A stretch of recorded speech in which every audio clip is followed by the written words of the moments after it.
Voda. Kemijska spojina, dobrina, izvor življenja, moč, simbol, navdih. Voda je materija prima, simbol rojstva, plodnosti, izvira in preporoda. Skozi zgodovino likovne umetnosti kot motiv, bodisi metaforična, simbolična, alegorična ali dobesedna.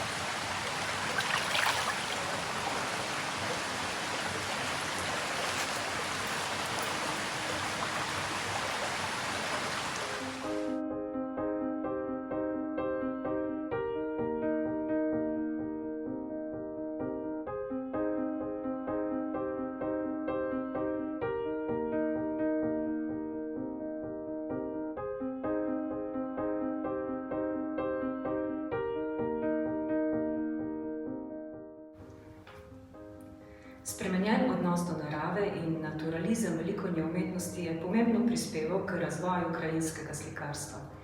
V njem so motiv vode, morja, morske obale in pristanišč prvi izpopolnili tako imenovani marinisti. Na flamskem in na holandskem se je v 17. stoletju razvil žanr pomorskega slikarstva, katerega odmevi so segali še globoko v 19. stoletje.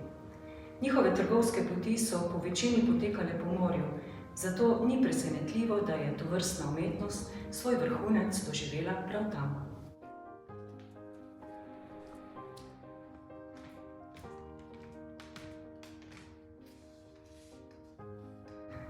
Tudi najstarejše ohranjeno umetniško delo, ki ga hranimo v posebni zbirki Artoteka Koroške osrednje knjižnice, bi lahko uvrstili v to obdobje. Avtorstvo slike Vihar na morju ni znano, prav tako ne točen čas nastanka. Strokovnjaki so mnenja, da gre za kvalitetno delo holandskega ali severnjaškega avtorja in jo datirajo v 18. stoletje. O provenienci slike lahko zgolj ugibamo. Predvidevamo, da je na grad Ravne prišla še za zbirko prejšnjih lastnikov, gradu grofov Turn Valsasina. Na sliki vlada dramatično vzdušje viharnega razburkanega morja, sredi katerega sta se znašli dve ladji. Manjši čoln v prvem planu se le še s težavo upira razbesnelim valovom, ob ostrih čereh vidimo ostanke polomljenega jambora. Dva mornarja na krovu sta videti kot izgubljena, ko se borita z mogočnimi silami narave. V visokih strmih pečinah na desni bi lahko v obliki votlin prepoznali simbolično podobo mrtvaške lobanje, v njej pa postave levov, ki iz distance prežijo in čakajo svoj morebitni plen. Kot prispodoba silne moči narave, ki se ne meni za nespamet ljudi. Druga ladja, na kateri jamboru lahko prepoznamo holandsko zastavo, je, kakor kaže, že rešena iz hude nevarnosti. Tretja v daljavi pa že pluje proti varnejšim vodam, ki jih nakazuje tudi košček sinjine na nebu.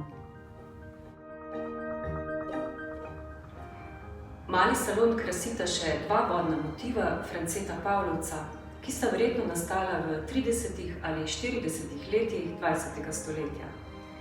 Dve oljni sliki, prosto poimenovani Pokrajina z reko 1 in Pokrajina z reko 2, je knjižnica pridobila z delno zapuščino dr. Sonje Kotnik.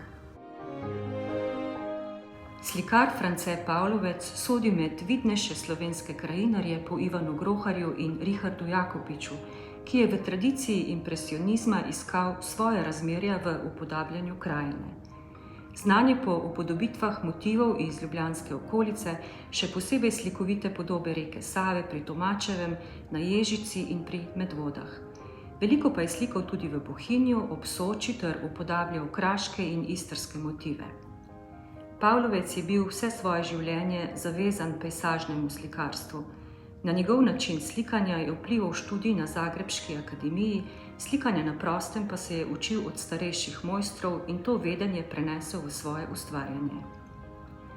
Stilno je izhajal iz slovenskega poznega impresionizma, zanj je značilno subtilno in barvito upodabljanje krajine. Poetični krajinar, slikar atmosfere, lahko beremo o njem, prav tako, da je imel poseben posluh za prosojnost, za slikanje neba in vode, za ubranost prelivov, oblakov in meglic. Če tudi napram Richardu Jakopiču, s katerim je sodeloval, mnogo večji realist, a je bil njegov realizem vedno ovit s tančico poezije.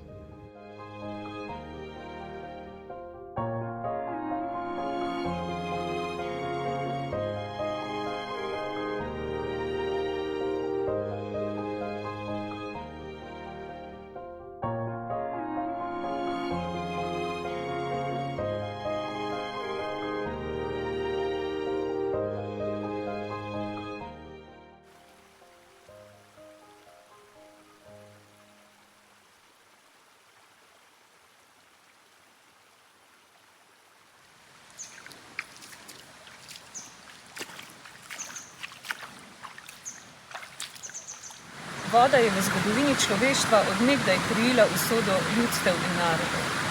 Njena prabitnost se je ohranila v številnih pripovedih, pregovorih, šegah in pesmih. Nahajamo se v dnevih poletnega solsticija in voda je od nekdaj ob kresu imela čudodelno moč ter bila sestavni del obredij skrivnostne kresne noči. Prinašala je zdravje, lepoto in srečo.